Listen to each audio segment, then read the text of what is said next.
Cancer নামটি শুনলেই মনে ভিড় করে আসে চরম আতঙ্ক।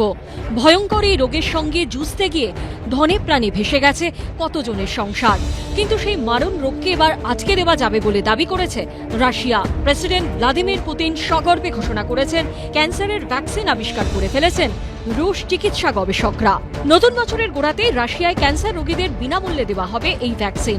রাশিয়ার এই দাবি ঘিরেই আশায় বুক বাঁধছে ভারতও। এটা হচ্ছে আর্টিফিশিয়াল ইন্টেলিজেন্সের হেল্প নিয়ে এই ভ্যাকসিনটা সায়েন্টিস্টরা তৈরি করেছেন। আমাদের যে রোগ প্রতিরোধ ক্ষমতা তার একটা অবস্থানের পরিবর্তন ঘটে। এটাকে বলা হয় পার্সোনালাইজড মেডিসিন। এইটার ক্ষেত্রে পার্সোনালাইজড, তাদের যদি ওই ভ্যাকসিনটা দেওয়া যায় তাহলে তার শরীরে গিয়ে সে সেইভাবে কাজ করবে এবং সেই নির্দিষ্ট ক্যান্সারটাকে আস্তে আস্তে সে সাপ্রেস করে দেবে।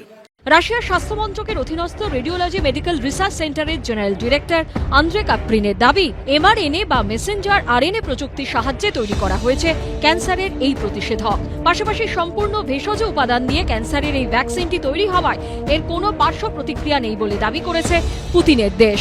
আপাতত সদ্য আবিষ্কৃত ক্যান্সারের টিকার পরীক্ষামূলক প্রয়োগ চলছে রাশিয়া জুড়ে।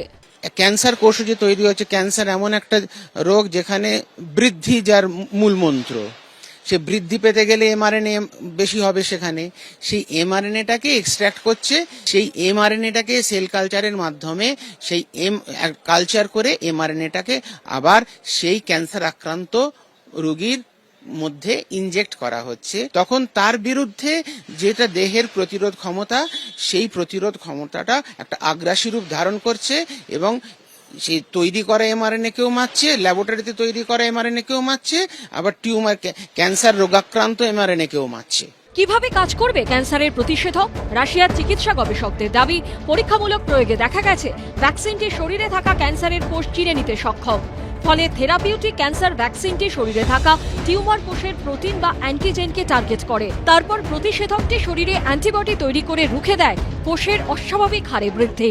এতদিন পর্যন্ত যে কোষটা শরীরের মধ্যে ফরেন হয়েও লোকেটেড হচ্ছিল না, এবারে অ্যান্টিবডি এই অ্যান্টিজেনটাকে লোকেট করবে এবং ডিস্ট্রয় করতে পারবে। সুতরাং এটা কিন্তু প্রিভেন্টিভ ভ্যাকসিন নয়, এটা একটা কিউরেটিভ ভ্যাকসিন। অনেকটা টিটেনাসের ক্ষেত্রে টেড গ্লোব নেওয়ার মতন। বোঝানোর জন্যে এটাকে ক্যান্সার ভ্যাকসিন বলা হচ্ছে, কিন্তু অ্যাকচুয়ালি এটা একটা ইমিউনোথেরাপি। তবে কি ভয়ঙ্কর ক্যান্সারকে মোক্ষম জবাব দিতে তৈরি চিকিৎসা বিজ্ঞান? রাশিয়ার দেখানো পথ ধরে কি খুলে যাবে কর্কট রোগকে রুখে দেওয়ার নতুন দিগন্ত? জবাব দেবে সময়। ঝিলম করঞ্জায়ের রিপোর্ট, এবিপি আনন্দ, কলকাতা।